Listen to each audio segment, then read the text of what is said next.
Details చూస్తే కృష్ణా గోదావరి జలాలపై మంత్రి ఉత్తమ్ కాంగ్రెస్ నేతలకు పవర్ పాయింట్ ప్రజెంటేషన్ ఇవ్వనున్నారు.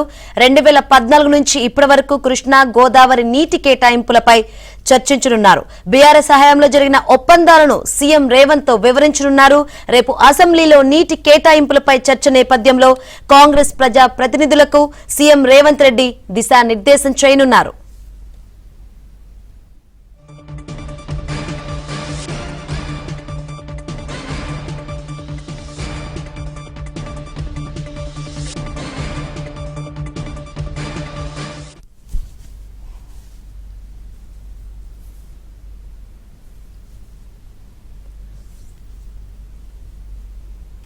రైట్, నీటి కేటాయింపులపై కాంగ్రెస్ ప్రజా ప్రతినిధులకు సీఎం రేవంత్ దిశానిర్దేశం చేయనున్నారు. మరి కాసేపట్లో ఉత్తమ్ ప్రజెంటేషన్ ఇవ్వనున్నారు. మరిన్ని వివరాలు అందించేందుకు మా ప్రతినిధి సిద్ధార్థ లైవ్ ద్వారా సిద్ధంగా ఉన్నారు. సిద్ధార్థ, రేపటి నుంచి జరగనున్నటువంటి అసెంబ్లీ సమావేశాల్లో నీటి పంపకాలకు సంబంధించినటువంటి అంశం ప్రధానంగా చర్చకు వచ్చే అవకాశం ఉంది. కేసీఆర్ చాలా రోజుల తర్వాత బయటకు వచ్చి నీళ్ల విషయంలో కాంగ్రెస్ చేస్తున్నటువంటి విషయాలన్నింటినీ ప్రజలకు వివరిస్తాను, జలద్రోహులు కాంగ్రెస్ నేతలు అంటూ ఒక ఘాటు వ్యాఖ్య చేశారు. ఈ నేపథ్యంలో అసెంబ్లీలో నీళ్లకు సంబంధించినటువంటి అంశం ప్రధానంగా చర్చకు వచ్చే అవకాశం ఉంది.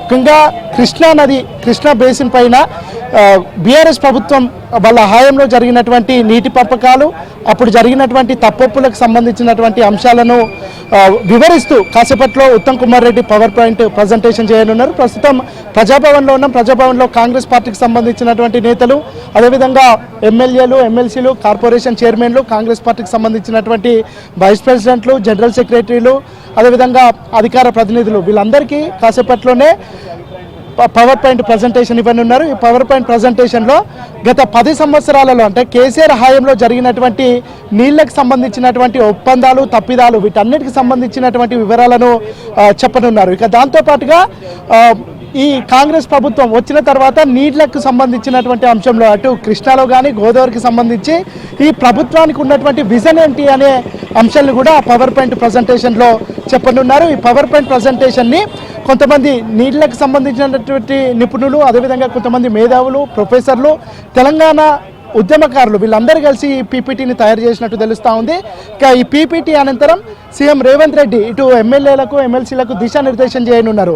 రేపటి నుంచి జరగనున్నటువంటి ఈ చర్చకు కేసీఆర్ రావాలని కాంగ్రెస్ నేతలు కోరుతున్నారు. కేసీఆర్ వస్తే అసలు కాంగ్రెస్ పార్టీ ఏ విధమైన స్ట్రాటజీని అవలంబించాలి అసెంబ్లీలో అనే అంశాన్ని కాంగ్రెస్ నేతలకు దిశానిర్దేశం చేయనున్నారు. కాంగ్రెస్ పార్టీకి సంబంధించినటువంటి నేతలు, అధికార ప్రతినిధులు కూడా ప్రజాభవన్కి చేరుకున్నారు. ప్రస్తుతం కాంగ్రెస్ పార్టీకి సంబంధించినటువంటి నేతలు ఉన్నారు, వాళ్ళతో మాట్లాడదాం. సార్, ఈ నీటికి సంబంధించినటువంటి అంశంలో కాంగ్రెస్ తప్పు చేసిందని బీఆర్ఎస్ తప్పు చేసిందని కాంగ్రెస్ చెప్తా ఉంది.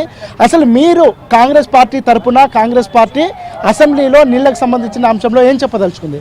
అంటే ప్రధానంగా అసెంబ్లీలో రేపటి నుంచి అసెంబ్లీ సంబంధించి చర్చ ప్రారంభం కాబోతోంది.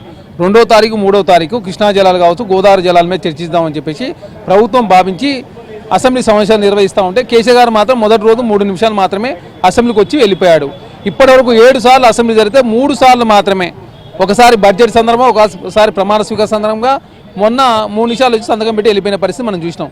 ఆనాడు కృష్ణా జలాల్లో ఏం జరిగింది, 2014 నుంచి 23 వరకు గోదావరి జలాల్లో ఏం జరిగింది, ఎవరి ఆయనలో తెలంగాణకు అన్యాయం జరిగింది, తుమ్మిడిఎట్టి దగ్గర ఎందుకు ప్రాజెక్టు అది కాళేశ్వరం పెట్టకుండా ఎందుకు మార్చాల్సి వచ్చింది, ప్రాణహిత చేవెళ్ల పేరును ఎందుకు కాళేశ్వరంగా మార్పు చేయడం జరిగింది, ఎందుకు తెలంగాణ రాష్ట్రంలో వాటర్ అలొకేషన్ జరగలేదు, గోదావరి జలాల్లో ఎందుకు అన్యాయం జరిగింది, పట్టిసీమ కట్టినప్పుడు ఎందుకు కేసీఆర్ గారు అసెంబ్లీలో ప్రశంసించి చంద్రబాబు నాయుడు ప్రశంసించారు, పోతిరెడ్డిపాడు పొక్క పెరిగినప్పుడు ఎందుకు అపేక్స్ కమిటీలో అదే బలమైన వాదన నిర్మించలేకపోయారు, ఎందుకు సుప్రీంకోర్టు పోవాల్సి వచ్చింది, జూరాల దగ్గర కట్టాల్సిన ప్రాజెక్టు సంబంధించి శ్రీశైలం లిఫ్ట్ కెనాల్కి ఎందుకు మారింది, కలవకుర్తికి సంబంధించినటువంటి ఎందుకు ప్రాజెక్టు పూర్తి కాలేదు, అన్ని అంశాల మీద తెలంగాణ రాష్ట్ర ప్రజలకు వాస్తవ విషయాలు వివరించే ప్రయత్నంలో తెలంగాణ రాష్ట్రంలో కాంగ్రెస్ ప్రభుత్వం వచ్చిన తర్వాత ఈ ప్రాజెక్టుల సంబంధించి ఏం చేయబోతా ఉంది.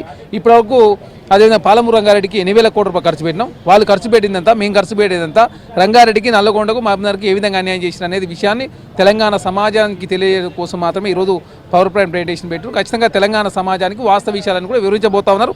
అసెంబ్లీలో కూడా చర్చ పెట్టబోతా ఉంది ప్రభుత్వం. సో మొత్తానికి అయితే ఇది ఈ నీళ్లకు సంబంధించినటువంటి అంశంలో కేసీఆర్ తప్పు చేసిందని కాంగ్రెస్ పార్టీ చాలా బలంగా చెప్తా ఉంది. ఇదే అంశాలను అసెంబ్లీ వేదికగా తెలంగాణ ప్రజలకు వివరించాలని కాంగ్రెస్ ప్రయత్నం చేస్తుంది. దాంట్లో భాగంగానే ఈరోజు పవర్ పాయింట్ ప్రజెంటేషన్ ద్వారా 2014 నుంచి కేసీఆర్ హయాంలో అంటే ఈ 10 సంవత్సరాల కాలంలో జరిగినటువంటి ఒప్పందాలు ఏంటి, కేసీఆర్ తెలంగాణకు చేసినటువంటి ద్రోహం ఏంది, ఆనాటి ఏపీ సీఎంగా ఉన్నటువంటి జగన్మోహన్ రెడ్డి దగ్గరికి కేసీఆర్ వెళ్ళి తెలంగాణ కోసం తెలంగాణ నీటి విషయంలో చేసినటువంటి ద్రోహం ఏంటి, ఈ అన్ని విషయాల్ని కాసేపట్లో జరగనున్నటువంటి పవర్ పాయింట్ ప్రజెంటేషన్ ద్వారా కాంగ్రెస్ పార్టీకి సంబంధించినటువంటి నేతలందరికీ వివరించనున్నారు.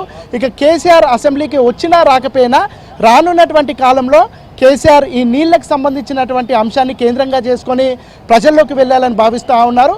దీనికి కౌంటర్ ఏ విధంగా ఇవ్వాలి, కేసీఆర్ చేస్తున్నటువంటి ఆర్గ్యుమెంట్స్ ఏంటి, బీఆర్ఎస్ నేతలు చేస్తున్నటువంటి ఆర్గ్యుమెంట్స్ ఏంటి, వాటికి కాంగ్రెస్ నేతలను ఏ విధంగా తిప్పికొట్టాలి అనే అంశానికి సంబంధించి ఈరోజు Uttam Kumar Reddy power point presentation ద్వారా వివరిస్తారు. దాంతోపాటు ఈ నీటికి సంబంధించినటువంటి ఒప్పందాలు, కేసీఆర్ చేసినటువంటి తప్పిదాలు, కేసీఆర్ చేసిన తప్పిదాల వల్ల తెలంగాణ ప్రజలకు తెలంగాణ ప్రాంతానికి జరిగినటువంటి అన్యాయం ఏంటి అనే విషయాల్ని ఈరోజు సీఎం రేవంత్ రెడ్డి కాంగ్రెస్ పార్టీ నేతలకు కాంగ్రెస్ పార్టీ ప్రజాప్రతినిధులకు వివరించనున్నారు. ఇక రేపటి నుంచి జరగనున్నటువంటి చర్చకు కేసీఆర్ ఖచ్చితంగా రావాలని కాంగ్రెస్ నేతలు అప్పీల్ చేస్తున్నారు.